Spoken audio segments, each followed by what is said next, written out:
Hola, estimados amigos pecuatreros. Para los que no me conocen, soy Ricardo Lavalle, médico generalista de Argentina. El tema que nos ocupa hoy es un tema por demás polémico y lo vamos a expresar en esta afirmación. La ciencia es una cuestión de fe, como todos sabemos, ¿o no? Evidentemente no. Esto es una afirmación provocadora porque la ciencia no se relaciona habitualmente con la fe, sino se relaciona con otros conceptos, como la razón, y la razón siempre en disputa o en discusión con el tema religioso, la evidencia, la verdad, la certeza, el determinismo, el método y la autoridad. Y yo siempre digo que los generalistas hacemos preguntas tontas. Sin embargo, son preguntas que habitualmente no nos hacemos. ¿Qué significan estos conceptos y cuál es su relación con la pregunta en cuestión? Y por supuesto, las preguntas tontas son las más importantes. Dijimos que hay una concepción social de lo que es la ciencia, una concepción hegemónica, y esa concepción tiene un origen. Ese origen está en el positivismo y en el positivismo lógico. Este es Rudolf Carnap, que es uno de los fundadores del Círculo de Viena. El Círculo de Viena, que es el que funda el positivismo lógico o concepción heredada, es una posición extrema del positivismo que se centró en la sintaxis lógica del lenguaje. Ellos creían que el lenguaje era representativo de la realidad. Creían en la objetividad, es decir, que uno es un sujeto que observa un objeto, perdón, y que está fuera del experimento, que el observador no influye en el resultado o en el desarrollo del mismo. Se desentiende de los problemas de producción del saber, o sea, a nadie le importa de dónde salen las preguntas y cuáles son los problemas importantes para la ciencia. De lo que se ocupan, y ahí es donde fundan lo que hoy conocemos como epistemología, es de la validez lógica de las hipótesis y del control empírico de los enunciados.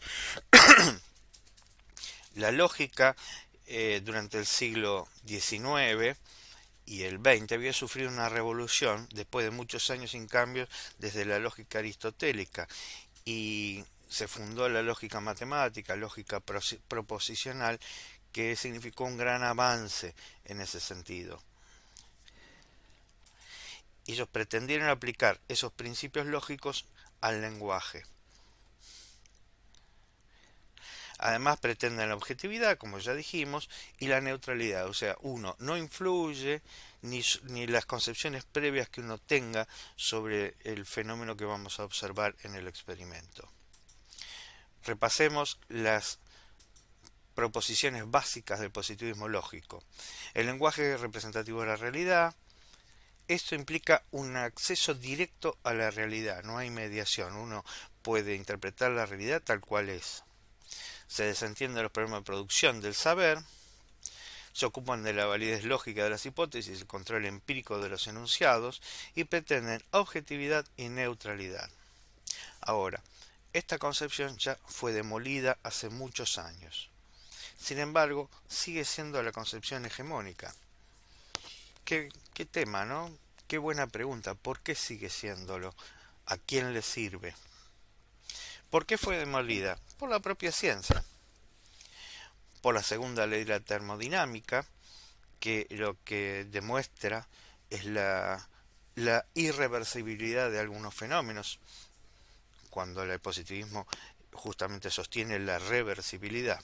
Por ejemplo, si tengo un vaso de agua fría y un vaso de agua caliente y los mezclo, no puedo volver atrás en ese proceso. El principio de incertidumbre de Carl Heisenberg, que es este que vemos en la foto,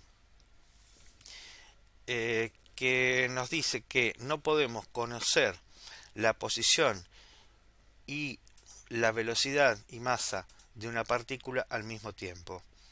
Entonces lo que introduce es la probabilidad. Tenemos simplemente una probabilidad de alguno de estas dos magnitudes.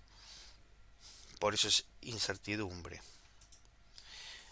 El pragmaticismo de Charles Sanders Peirce, las investigaciones filosóficas de Ludwig Wittgenstein, el falsacionismo de Karl Popper, de los cuales vamos a hablar ahora. Charles Sanders Peirce era un filósofo estadounidense y es el fundador de la semiótica moderna. Hasta ese momento lo que existía era la semiótica de Ferdinand de Saussure, que sostenía que el conocimiento tiene dos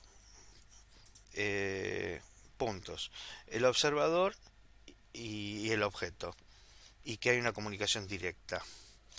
En cambio, Peirce introduce primero que nada la abducción, que es una inferencia lógica, introduce la teoría de la observación imperfecta. Dice que el conocimiento siempre tiene un matiz conjeturable. Uno conjetura sobre lo que está viendo. Y dice que nuestras mediciones siempre son imperfectas. El universo está lleno de acontecimientos inciertos y la percepción, ya lo decían los griegos 2500 años antes de Cristo, es falible. Entonces, el conocimiento del significado no puede ser patrimonio de una mente individual. El conocimiento verdadero solo puede ser social e histórico. Y se ocupa, por eso semiología, del signo con tres componentes: un objeto, un interpretante y un representamen. Es decir, hay una mediación entre el interpretante y el objeto, que es el representamen, que son las concepciones que uno tiene antes de observar, digámoslo así de una forma fácil. Es una relación triádica. También dice que lo que existe es solo aquello de lo que podemos hablar. Dice que vivimos en un mundo de incertidumbre, donde aparece la duda, que solamente la podemos superar en el momento de la acción. Por eso es pragmaticismo. Y esto es importantísimo. Dice que el conocimiento es performativo, no es representativo. El lenguaje es performativo, es decir, que condiciona la descripción de los hechos, es decir, condiciona la realidad. No hay una interpretación directa. Dice que no hay nada que no esté mediado por signos, entre ellos el lenguaje. Y nuestro conocimiento está dentro de los límites de nuestro lenguaje. Sabemos lo que podemos nombrar y lo que podemos transmitir. Y además dice que ningún enunciado y ninguna ciencia es neutro. Dice que lo que hacemos permanentemente es semiosis. Permanentemente estamos interpretando signos. Es decir, que no hay una realidad objetiva. Lo único fáctico, contrastable, son las consecuencias de los actos. Y miren esto que interesante. La verdad es una conjetura consensuada. Es un concepto histórico. No es algo único y objetivo.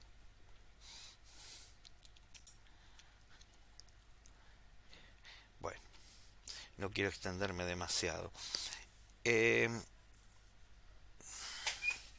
Wittgenstein es un filósofo austríaco, del cual después pueden ver este video y lean qué interesante este artículo de Juan Forn, que es autor de investigaciones filosóficas, primero del Tractatus Lógico Matemático, que es uno de los fundamentos del Círculo de Viena, pero después, ya muchos años después, escribe investigaciones filosóficas en donde transgrede todo lo que dice y le da un giro pragmático al lenguaje, donde cambia el paradigma del estudio filosófico del lenguaje y dice que el lenguaje tiene sus significados. En el lenguaje concreto, el significado del lenguaje concreto es su uso, donde se juegan juegos de poder, y son en forma local.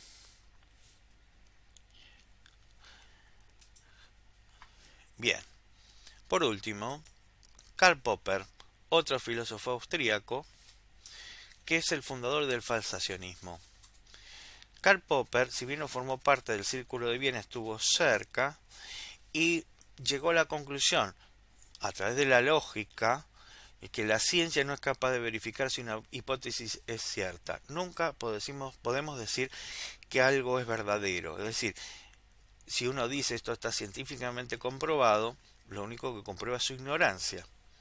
Lo único que podemos decir, afirmar, es algo cuando es falso. ¿Sí? Por eso falsacionismo.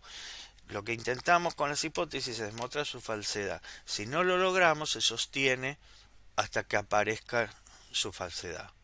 Es decir, el conocimiento que tenemos es contingente y transitorio. Por todas estas cuestiones es que podemos decir que la ciencia es una cuestión de fe, porque uno cree en que esos resultados son los más adecuados, o porque todavía no se ha podido demostrar su falsedad, y porque funcionan en el mundo en el que nos movemos. Sabemos que muchas teorías tienen lagunas, tienen fallas, pero hasta que no haya algo mejor no lo podemos usar. Bien, espero que les haya gustado. Hay muchísimo para hablar. Esto daría para un, una charla de muchísimas horas, pero bueno, es un inicio para comenzar el debate. Los abrazo y espero que lo hayan pasado bien.